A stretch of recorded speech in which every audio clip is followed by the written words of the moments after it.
It's been 2 weeks since Dune Part 2 came out, and I still don't know how to start this video off. So I'll just say it's rare to watch or listen to any type of media and say with no hesitation that it's a great piece of art. When it comes to movies anyway, the few of them that comes to my head were The Dark Knight, obviously. Watched the Lord of the Rings trilogy a few years ago during the pandemic, and it was an amazing journey.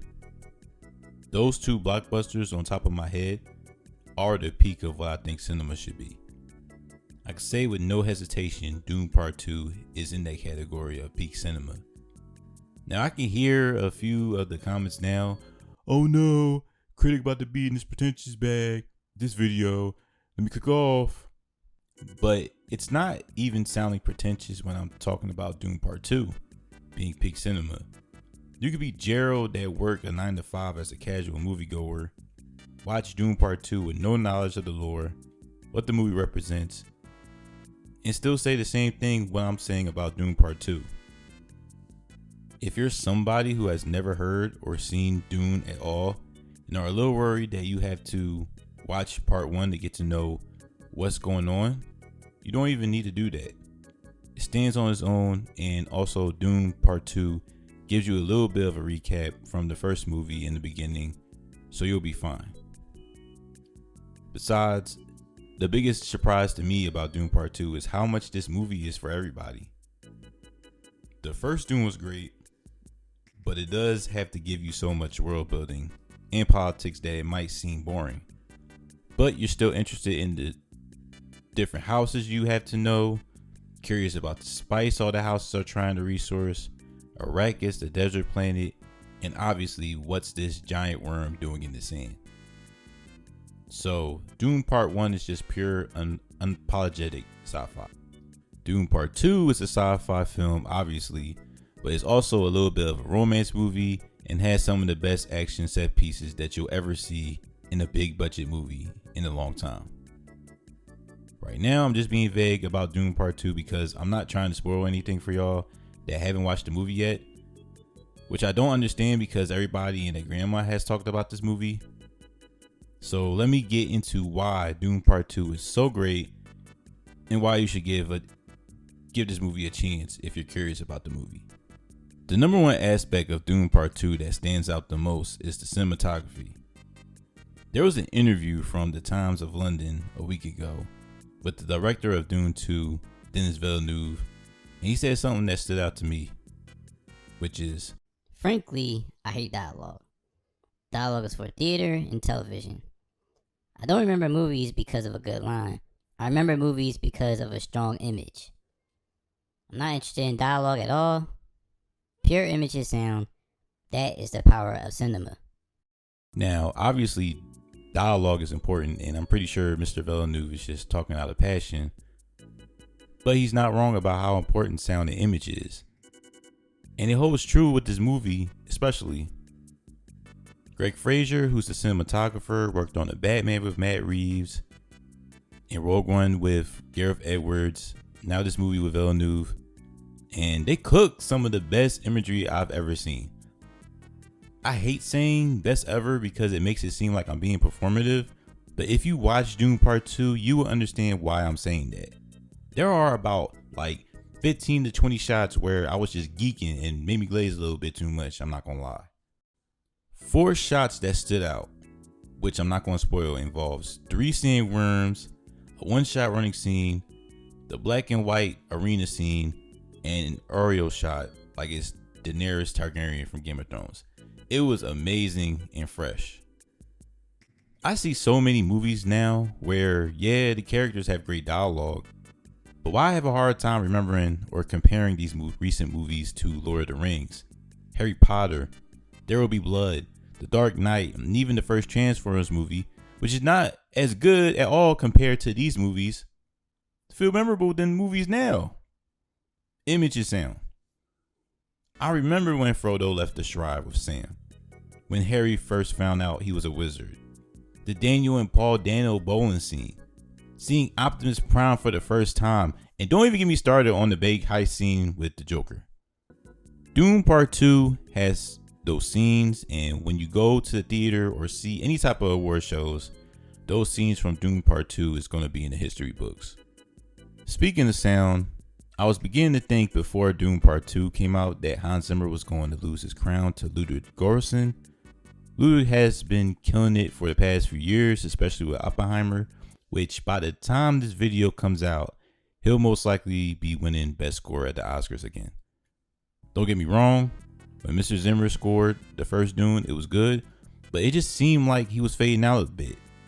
I would completely understand if Hans Zimmer just retired from scoring movies and was performing in concerts all over the world, his most famous scores that he's made, because he's done everything there is to becoming the film composer.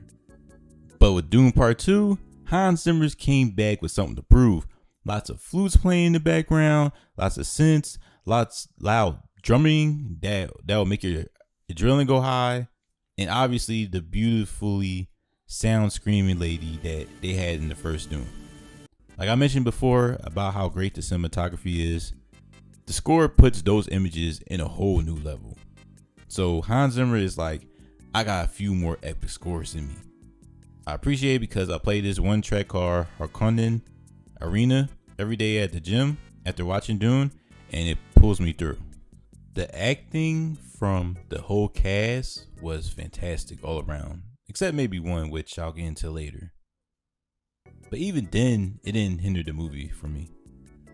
Florence Pugh as Princess Urian was really good from the few scenes we seen her in. She had to play this character with a burden and guilt because of what her emperor dad, who's played by Christopher Walken, has done to Paul Atreides' family house in the last movie, and she conveyed it. Again, she doesn't have many scenes in the movie, but you do feel her impact. Rebecca Ferguson as Lady Jessica was great in the movie, and while in the last movie you feel sorry for Lady Jessica, in Part 2 she transforms into someone with antagonistic vibes. The way Rebecca plays Jessica, you can't tell if she really loves her son Paul or she's using her son for a political gain, and that's really good. Josh Brolin, I really like him as Gurney in the first Dune, and I like him just as much in the second one. Gurney is still regal, loyal, and as thorough as they come. What's up, y'all? It's Timothée Chalamet. And Zendaya. And Austin. Yes, Austin Butler is great as Fade Rafa, and he's fun to watch on screen. From the ruthlessness he shows and the unpredictability he has in every scene, you feel the tension in the room when he's there. I like how Fade Rafa talked the same as the Baron, who's played by Stellan Skarsgård, also great. And he just pure bald, no eyebrows, no hair, and just black teeth. Batista's rapping was cool, but it was just him getting bitched by everybody through this whole movie, and it made me laugh hard. I'm not gonna lie, man. But the three people that stood out to me the most throughout the Dune Part 2 cast, in my opinion, was Zendaya, Javier Bardem, and of course Timothée Chalamet. Zendaya as Shy, I really think people that talks about her performance are underrating it. Shy is supposed to be this fierce Furman who's questioned the prophecy that's being made in Arrakis, and at the same time be vulnerable in the heart of the movie, which Zendaya is doing a good job at. This movie would only work if Zendaya plays Shy really well and has good chemistry with Timmy as Paul. It's mostly just the way she reacts in certain scenes and how well Zendaya engages with Paul that makes you invested in the movie. Now, if it wasn't for the last act of Dune Part 2, Javier Bardem as Stilgar would be the MVP. This guy made me laugh at every scene because Stilgar is basically Paul Heyman. Stilgar is calling Paul Atreides the prophecy, the chosen one, and one of my favorite lines in this whole movie. This is not about ye. This is not about ye. This is not about ye. This man was like a preacher. I was dying, but the thing about it is Javier Bardem does play it a bit as the comedic relief. The genius part about Javier Bardem playing Stilgar as the comedic relief is he wasn't even being funny. He was dead serious. And at a certain point, it went from being just a comedic relief to just disturbing. And even more after you think about his performance. Javier Bardem is great in this. Nothing much else I can say about him. Now, Timothée Chalamet was someone before this Dune franchise Hollywood has been hyping up as this next Leonardo DiCaprio. He was the youngest male Oscar-nominated actor with Call Me By Your Name, was in highly reviewed films like Beautiful Boy, Little Woman, The Fresh Dispatch, and even the first Dune. And also Willy Wonka, before I forget. I know Timmy was a really good actor, but after Dune Part 2, I finally get the hype. This guy, Timothée Chalamet, the same actor who just played Willy Wonka, made me believe that he was this charismatic leader that's a threat to an entire galaxy. That's talent. In Dune Part 2, without spoiling it, Timmy has Paul starts out as this person who did want to be a leader and had chemistry with Shy, and you're like, man, I'm right there with you, Paul. Paul's riding the same worm for the first time and is in the relationship, and you're attached to this character. Then, I'm not going to say when, but Timmy transforms and he puts out some of the best acting I've seen in a long time. Timmy is worth the hype. He's him, and I can't wait to see him on his next project. Hopefully Dune 3 or Dune Messiah, whatever they want to call it. The best and most crucial part about Dune Part 2 when it comes to everything in this movie, from the cinematography, acting, sound, and music, is the direction from Denis Villeneuve. The pacing in this movie is very well balanced because with any other director, you have so many characters and lore from the book that the movie would be a jumbled mess. A normal director would get too much exposition that would make Dune Part 2 also boring. Villeneuve doesn't hold your hand with this movie film, and he basically trusts that you'll be able to figure it out what's going on. Along with that, he was able to build on the character of Paul, Stilgar, Jessica, Shy, and all the other ones here. Certain things that are from the original book he took out, and for the most part of what I know, it elevated the material. The choice of making Gotti Prime, which is where Harkonnens live, a black and white home, was an amazing choice. This movie is Denis Villeneuve's best work, and I know he has a list of great films that you can go to, but the care, passion, and enthusiasm Dune Part 2 has makes this Villeneuve's best work. The last positive thing I wanted to shout out a little bit with Dune Part 2 without giving out spoilers once again is that this movie gives us great themes of religion, charismatic leaders, blind faith, colonialism, generation divide, economy, and heroism. The few negatives I do have for Dune Part 2 are minimal, and it's that Christopher Walken was just Christopher Walken to me as the Emperor. Now in the end, I was able to ignore that, but it was just something that I noticed. Like, the Emperor was just an obstacle and not a threat, if you're asking me. There was no Thorolf Hawk in Dune Part 2, and he was one of the Amendments, the human computers, and close friends with the Atreides. I was waiting to see what happened to Thorolf, but he never showed up.